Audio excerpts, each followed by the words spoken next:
Senhor, meus irmãos, para mim é motivo de imensa alegria estar novamente fazendo este belo vídeo para vocês, falando um pouquinho mais da palavra do Senhor para vocês. E dessa vez iremos introduzir esta bela obra, né? As lições bíblicas da escola dominical. E eu estive estudando sobre, não vou pegar o começo, mas vou estudar. Vamos estudar agora e falar sobre alguns tópicos sobre a fidelidade de Deus, uma questão de escolha. Não vou começar ali pelo começo, ali eu já vou partir para o meio, que é o tópico que eu estudei. Meu professor falou sobre as outras partes ali, mas eu vou deleitar-me sobre o anjo do Senhor repreende os israelitas.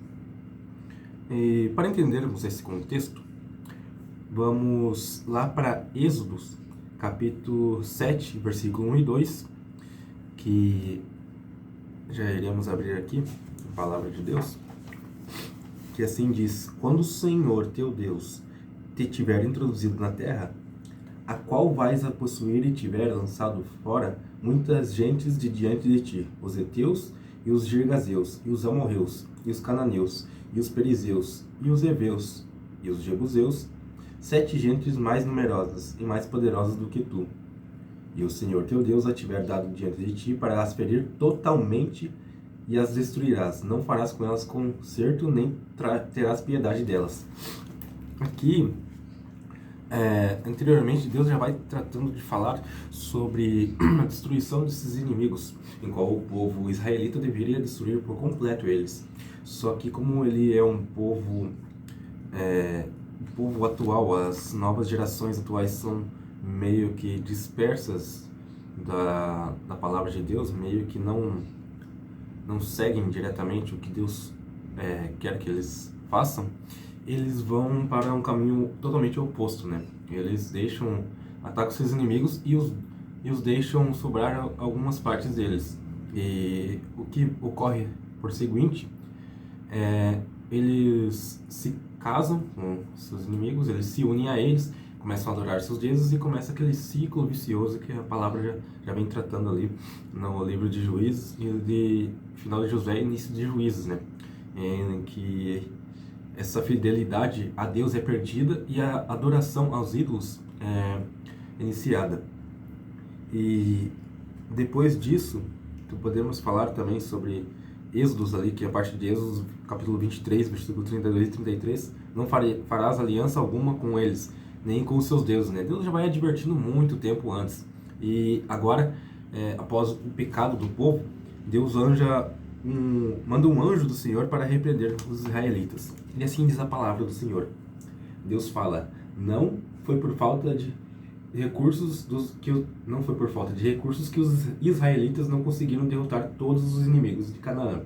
O capítulo 2 mostra que não era uma questão de capacidade, mas de vontade. Isso se torna evidente pela repreensão do anjo do Senhor, em Juízes 2, capítulo 2, versículo 1. Não se tratava de um anjo qualquer também, mas de uma teofania do próprio Deus, dizendo do Egito: vos fiz subir e vos trouxe à terra, que vossos pais tinham jurado, e disse: nunca invalidarei o meu concerto convosco. Só para contextualizar, essa teofania é um anjo do grego antigo, teofaneia, acho que é assim que se fala, que significa aparência de uma divindade e ao encontro pessoal com uma divindade, nesse caso o anjo. Ele aparece não em sonho, não em algum deslumbre, alguma forma, quem sabe uma pedra, um animal, mas sim de forma física e clara. E a manifestação do próprio Deus ali para eles, para advertir esse povo, que era rebelde demais, né? Ele relembra que pelo seu poder o povo foi liberto da escravidão. Coloca em contraste a sua fidelidade com a infidelidade da nação, enquanto garante que não invalidaria a sua aliança. Os israelitas desobedecem a sua voz, fazendo um concerto com os moradores da terra. Devemos recordar que Deus exige exclusividade. Esse mesmo Deus que ele pede para o povo fazer essa distinção e esse extermínio do inimigo, é o mesmo que pede exclusividade. Então, ao ter pedido o extermínio dos inimigos, ele queria a exclusividade dele, porque ele sabia que o povo posteriormente poderia pecar, e realmente pecou e começou a idolatrar outros deuses, eles seguiram outros caminhos, né? E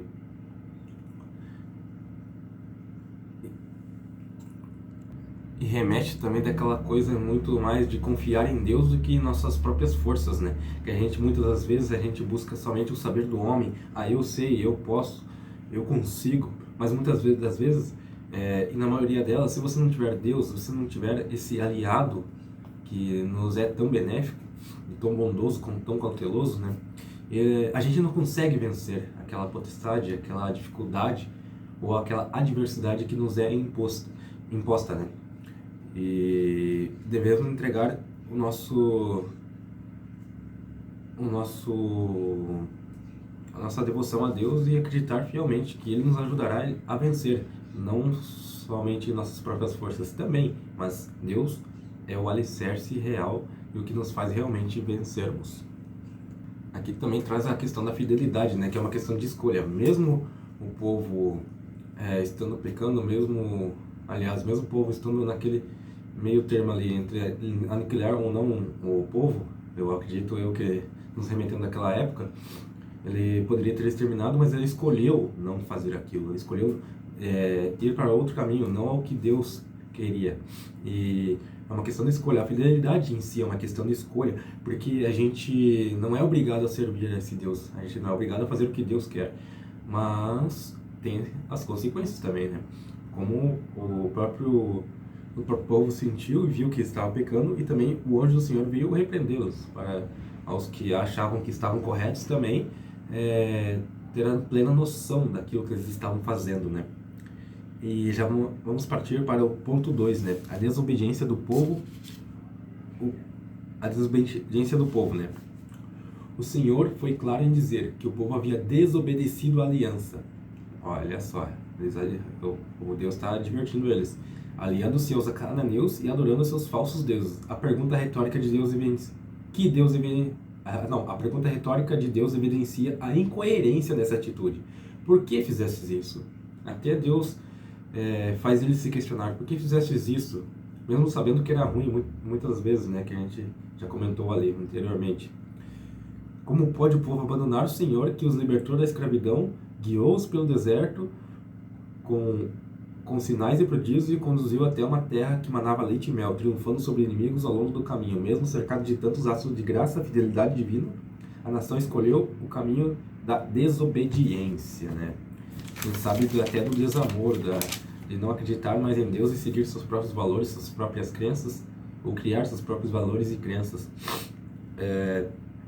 Isso que é engraçado, que mesmo Deus tirando eles daquelas provações, daquele tempo ruim, levando eles para a terra prometida, prometendo várias coisas e as cumprindo, mesmo aquele Deus fazendo tudo isso, sendo tão bom para o povo, ainda assim o povo escolheu pecar, escolheu desacreditar nele, escolheu outros deuses, porque muitas vezes para nós é mais fácil, né, seguir aquele caminho ruim, seguir o caminho da iniquidade, das bebidas, das drogas, do mundo, do que seguir a Deus, que é uma coisa difícil, porque você tem que estar se controlando, por assim dizer. Você tem que estar a todo momento se policiando as coisas que você faz.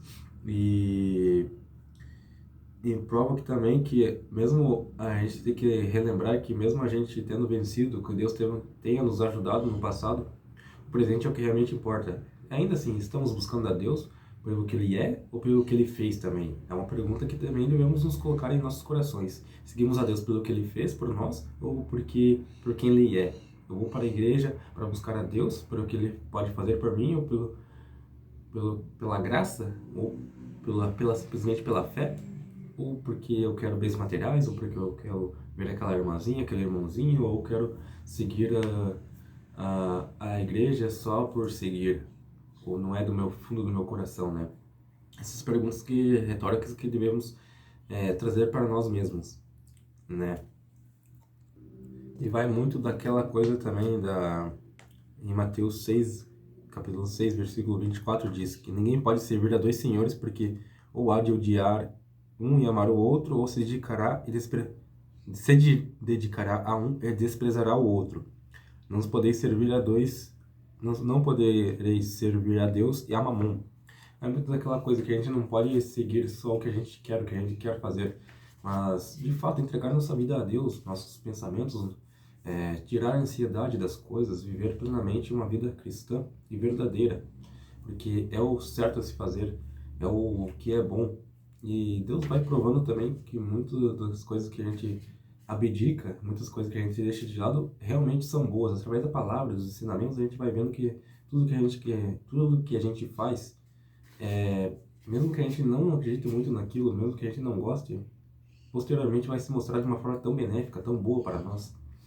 E ainda assim a gente tem que ter aquela exclusividade a Deus, né? A gente tem que buscar muito a Deus. Não ser aquele cristão alienado que só vai acreditar somente na, naquilo que lhes é falado. Tem que ter um certo discernimento também, mas a gente viver para o Senhor, né? E aqui vamos abrir também em Tiago, capítulo 4, versículo 4, também fala um pouco mais da palavra do Senhor. Olha aqui, Deus também é advertindo nós. Adúlteros e adúlteras, não sabeis vós que a amizade do mundo é inimizade contra Deus? Portanto, qualquer um que quiser ser amigo do mundo constitui-se inimigo de Deus. Aqui, Deus está falando, por exemplo, daquela coisa que nós estamos no ambiente de trabalho. A palavra vai falar sobre isso também, a lição, aliás. Estamos no nosso ambiente de trabalho e temos por certos amigos no trabalho. Só que quando a gente acha, ele é tranquilo, é de boa ter aquela amizade, ele não é uma pessoa má, mas a pessoa bebe, fuma, faz coisas erradas, é um pecador. E em vez de você ter a amizade com as pessoas da igreja, as pessoas boas, né? Você busca aquela amizade, porque quem sabe a questão da entrar um pouco na solidão humana, né? Que a gente é um animal social, a gente busca aquela sociabilidade, né? Mas a gente tem que ter a plena noção que certas pessoas não devem adentrar em nosso estado de espírito, em nosso meio, porque elas serão maléficas e muitas das vezes elas nos influenciarão negativas. Não que aquela pessoa inserida naquele ambiente é, é ruim, porque ou devemos sair daquele ambiente, porque não tem como, porque no seu trabalho você não escolhe com quem você está junto ou quem não está, mas é bom buscar pessoas que deixam você mais perto de Deus e te lembram da, da, da doutrina de Deus, aquele amigo verdadeiro que não vai te levar para o mau caminho, né? Você tem que ter o discernimento das amizades também. E ali fala também a ilusão do povo aliar-se aos israelitas, né? Quando eles se aliaram com seus inimigos. A curto, médio e longo prazo. O desgaste da guerra, a paz social e as vantagens comerciais. Que eles buscavam não somente o casamento, né? Mas buscavam evitar o desgaste da guerra, ter uma certa paz social também. Não foi só porque eles não queriam destruir os inimigos, eles buscavam uma paz, buscavam evitar a guerra, né? E só que a médio e longo prazo, aliar-se ao inimigo trouxe seus costumes imorais, suas adorações pagãs e outros deuses. Então aquela amizade que no começo parecia boa, a médio e longo prazo, a curto prazo, né, aliás, a médio e longo prazo ela se tornou uma amizade muito ruim, muito maléfica para para os israelitas, né? Trazendo para os dias atuais, né, como eu já tinha falado, certas alianças ou amizades parecem benéficas ou confortáveis no início, mas cobram um preço alto à nossa identidade espiritual.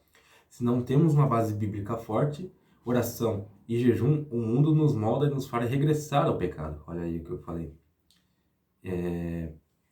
Por isso que Deus não pediu para acabar só com alguns cananeus, mas sim com todos eles. Devemos cortar 100% das coisas que e não deixar raízes para que germinem, né? A gente deve cortar aquilo que é maléfico e ponto. Não temos que fazer distinção, ou aliás, não temos que deixar certas ramificações para que no futuro elas possam crescer novamente. Devemos cortar laços, né? E a diferença entre aliança e convívio, o erro de Israel não foi a existência geográfica dos cananeus ao redor, mas o ato de aliar-se com eles e absorver suas práticas. Então, aquelas pessoas ali que estão inseridas naquele ambiente ruim, que são ruins com você, elas não são... O ruim não é elas estarem ali contigo, o ruim é você se aliar com elas, você absorver suas práticas, muito, quem sabe libidinosa, quem sabe bebida, quem sabe outras coisas, né? Não vamos entrar em detalhes, tanto em detalhes, mas esse é o ponto, né? E Deus pede a exclusividade no nosso coração. Mais uma vez, falamos a exclusividade que Deus pede, né? Porque a gente não pode ter essa, quem sabe, liberdade de pensar que aquilo nos é benéfico, que aquilo nos é bom, sendo que Deus pede exclusividade para Ele. Ele pede a sua adoração, e a sua entrega a Ele, mais importante do que as outras demais coisas, né? E agora vamos adentrar no terceiro e último tópico, choro e remorso. Como consequência, Deus também não expulsaria os moradores da terra, de sorte que eles seriam adversários de Israel. Essa permissão divina era uma forma de disciplinar seu povo. Já que Deus viu que eles não queriam exterminar os inimigos, Ele também não permitiu que eles vencessem as batalhas que eles poderiam vencer. Por isso que eles pensavam que eram fortes, que eram tudo aquilo, né? E Deus fala, não, vocês não são tudo isso, e ainda assim eu vou deixar os inimigos vencerem para que posteriormente eu possa prová-los e vocês entendam o valor daquilo que vocês perderam e entendam tudo aquilo que vocês estão fazendo, né, de fato. É uma permissão divina na forma de disciplinar o seu povo, pois o pecado desperta sua ira, e Deus estava ensinando a custo da desobediência. Os ídolos seriam como armadilhas para testar a fidelidade do povo. E aí o povo levantou sua voz e chorou. Embora tenha reconhecido a gravidade da sua desobediência, não mudou de atitude. Porque daí entra naquele ciclo vicioso, né? Israel serve a Deus, cai na idolatria, ele é oprimido pelos inimigos, clama a Deus, Deus levanta um juiz, a paz por um tempo, o juiz morre e o povo volta a pecar. E ciclo vicioso é o que os torna tão ruins, né? E é preciso atentar para os ciclos de pecado e confissão. Muitas vezes a gente acha, não, eu vou para a igreja, mas eu peco e volto lá e peço perdão. Isso tudo bem, e é isso que acontece. E é isso que é, e eu vou lá, eu peco, daí eu volto para a igreja, eu peço perdão a Deus e tá tudo certo. Mas aí eles não entenderam a real mensagem da Bíblia, e não entenderam o peso de Jesus, da morte de Jesus na cruz, né? E claro que a gente não vai ser perfeito, a gente busca essa perfeição, Deus até pede pra gente ser mais próximo a dele, né? Buscar mais ser próximo a Jesus também, mas como a gente não é perfeito, a gente ainda assim é pecador, mas tem certas coisas que eu tenho a certeza que você vai, na sua introspecção, no seu interior, você vai saber aquilo que é certo e aquilo que é errado, e aquilo que você consegue deixar de fazer, aquilo que você não precisa voltar a fazer. Não precisa ser fraco. Por isso que Deus manda as provas. As provas são para você tornar você mais forte, justamente, não para te enfraquecer ainda mais. Daí, por consequência, logo em seguida você não vai cometer aqueles mesmos atos que você cometia anteriormente, né? Mas essas são minhas palavras, meu irmão. Espero que ela tenha tocado em seu coração e falado um pouco mais, ensinado também. Eu ensino tudo aquilo que eu sei e que Deus fala comigo, né? Eu espero que isso tenha tocado em seu coração também, tá bom? Deus abençoe.